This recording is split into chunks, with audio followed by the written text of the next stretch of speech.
Wow, I love our young leaders. Yeah. What you got?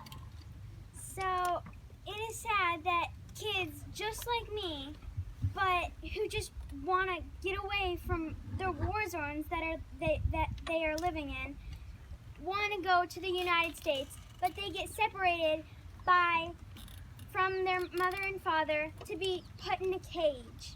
What are your thoughts on that?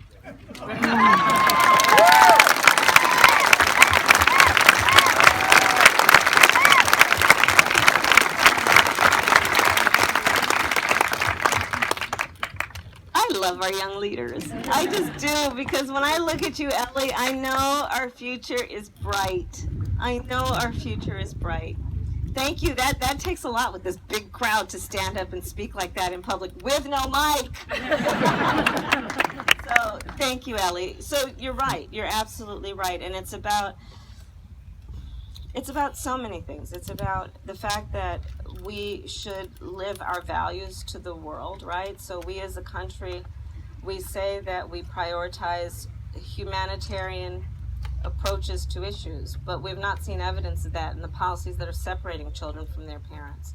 After the debate, we just talked about the debate, it was in Miami about a week and a half ago, I think it was. And the morning after, I, along with some other members of Congress, drove down to a place in Florida called Homestead. And in Homestead, Florida, there is a for-profit residential facility that is currently housing 2,700 children. For profit, right? So let's talk about what's the business model there. The business model there is that certain people are profiting off of the incarceration of other people, those people called children. So we get there, and I'm a member of the Senate Intelligence Committee, Homeland Security Committee, Budget Committee, and Judiciary Committee, with other members of the United States Congress. This is a facility that is a privately run facility, but paid with your tax dollars. They would not let us in. Whoa! I don't understand. So then we, I don't understand how they can stop you. That's a question. well, I mean, we just did not have we couldn't force them physically, right? And so, but it is Trump, and it is what they're doing. Yeah, of course we need to take their money. On day one, I plan on shutting down all those private detention facilities.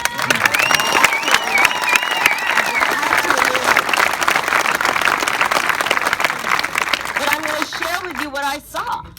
So I then walked down the road and climbed up a ladder to look over a fence to see what was going on inside. Since they wouldn't give us access, there are many ways to get there, right? And let me just tell you what I saw.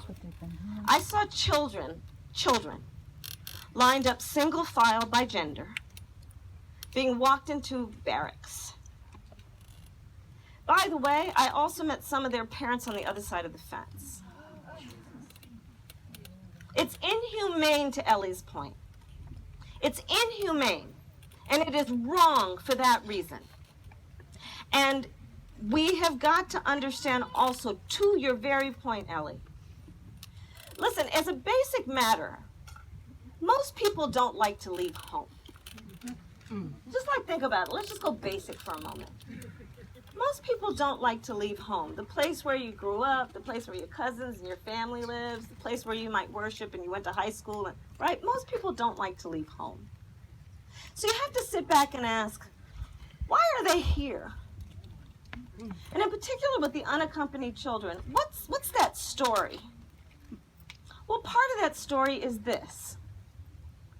There's a mother and or a father who decided to pay a coyote, to pay a stranger, to transport their child from their home, their country of origin, transport them through the entire country of Mexico, facing unknown peril.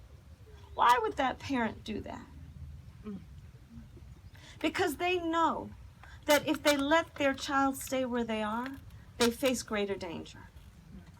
But what does this administration and this person, this president do?